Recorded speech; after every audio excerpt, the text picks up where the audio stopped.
Well, check out this video. You're looking at Florida's Sanibel Causeway, split in two by Hurricane Ian's winds and rain. It's now cut off access to an island where thousands of people live. It's unclear how many people evacuated in time. This comes as millions of Florida homes and businesses are still in the dark, many destroyed by the hurricane. And while we're not expecting that kind of damage here in South Carolina, we are expecting a whole lot of wind and a whole lot of rain for parts of our coverage area. I'm being joined by our chief meteorologist, Efren Afonte. The 11 o'clock update just came down. Obviously, areas on the east side of our coverage area in the Midlands are going to see more rain than those on the west side. Yeah, and the key thing is that the visions that we were just sort of looking at Sanibel Island and the Sanibel Causeway, that was done due to a Category 4 and 12 to 18-foot storm surge. We're not looking at that, but we are looking at a Category 1 hurricane. Let me show you what's going on with Ian right now. The update from the National Hurricane Center came out about 2 minutes ago. The latest information on Ian is that winds currently are at 80 miles an hour. It's moving to the north-northeast at 10. You can see pressure's at 986, so it hasn't really fallen, but nevertheless the winds have picked up. Its position right now, well, it's about 185 miles south of Charleston.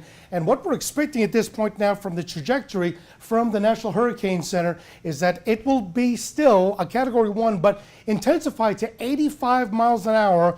And we're looking at very likely 105 mile an hour wind gusts while it's still off the coast. And then as we get into Friday, well, it'll already be making landfall Friday afternoon into Friday night. Its position puts it just about inside the area of the Grand Strand, with winds of possibly 70 miles an hour. That's still a very strong tropical storm, but that's at Friday at 8 o'clock. As you see, all the computer models have indicated the same thing, that now the trajectory is pushed even further to the east. Not a lot, but enough that the impact to us may not be as great here in the Midlands. It's still going to be an impact to South Carolina, because once it makes landfall Friday afternoon, regardless of its intensity, it is still going to be impacting at least half of South Carolina, not only with the winds, but the rainfall as it pushes through.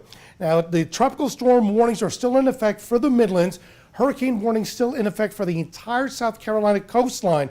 And again, this is going to be making landfall as a Category 1 hurricane with at least 80 to 85 mile an hour sustained winds. The timing has dramatically changed as far as when we're expecting the 40+ mile an hour continuous tropical storm force winds.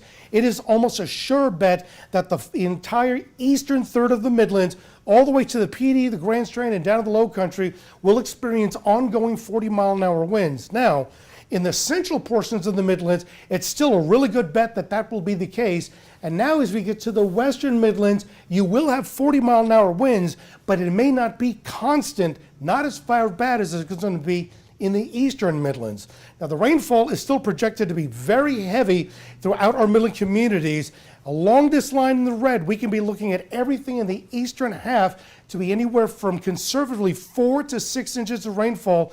Isolated can get up to 7, while the western Midlands, we can be looking at anywhere from 2 to 4 inches total by the time it gets done.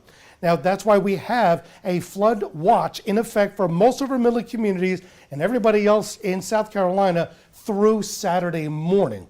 Now, as far as our weather right now, you can see over Williams-Brice Stadium during the game, it's 65 degrees, but notice the winds.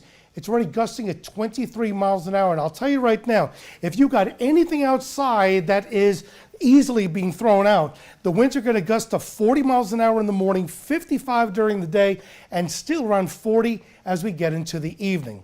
So the forecast, the downpours are going to be starting when we get up in the morning, a low of 59 with a high of 63, and those downpours are going to be constant not only tomorrow but through tomorrow night.